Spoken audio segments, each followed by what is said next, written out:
We are joined right now by public safety expert Mark Neveau. He's a former FEMA administrator and Fremont Battalion chief. When you hear the police chief down there say that they had an officer in the area and responded within a minute, shot and killed the suspect, it's scary to think if the officer hadn't been there, what could have happened. Absolutely. What I think about is thankful.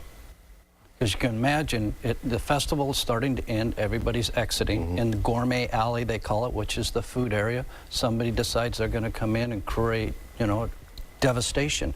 And within 1 minute, 4 people are killed, and how many? We got 15 injured. 15, yeah. So the police officers have to react instantaneously, with certainly there's probably other folks around.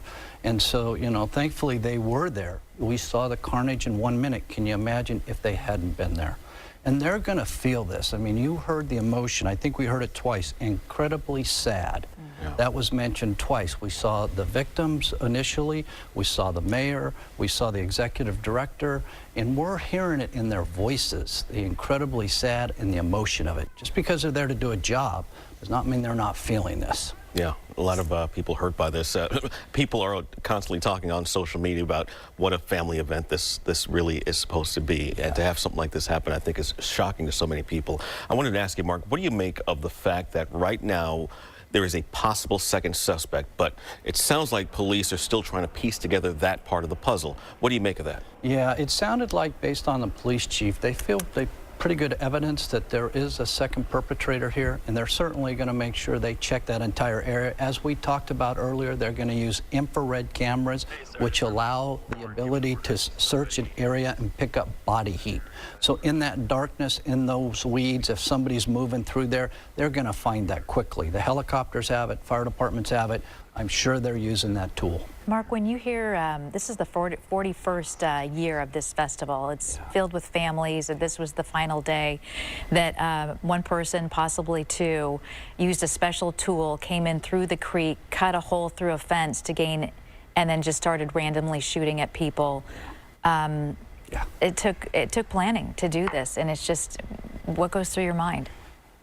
From a job perspective, I think what goes through my mind is we want to make sure there isn't other people involved, that this isn't part of a larger plot, that this was a lone individual.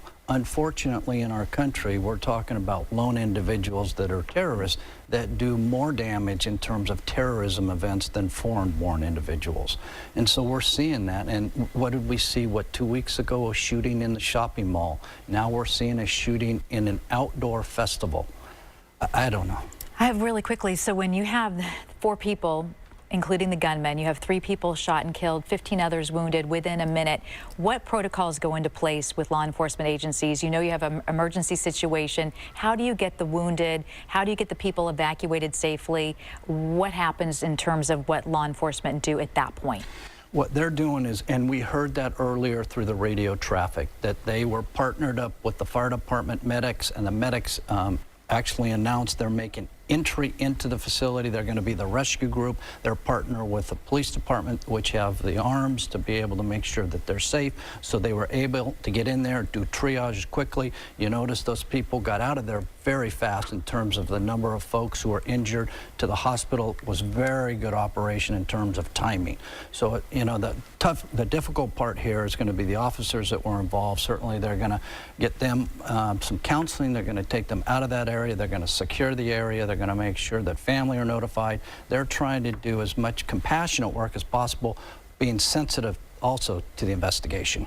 And right now, it seems like they're focusing on interviewing witnesses to kind of get a better idea of what's going on here. I do want to ask you, Mark, what does this elevate the crime to if indeed these people did have this coordinated, if there's a second person, coordinated attack to gain entrance to this festival and carrying out this type of attack? Where does that leave you on the scale of crime and how severe punishment it could carry? Well, based on what we're hearing, because of the efforts that you've just described, the planning, the premeditation to this, there is concern that there is some time put into this. It wasn't just a random gunfight or people disgruntled or a gang incident. There was a premeditated action by a shooter to go in there and maim and kill people. So that in itself creates some red flags for everybody, certainly law enforcement, and they're going to do as much as they can in terms of finding out who this individual is, their background, who they affiliate with, social media, etc. All right. Well, our hearts go out to those who are wounded and the loved ones who have lost, families who have lost loved ones. It's a very difficult night for many, many people. Mark, thank you.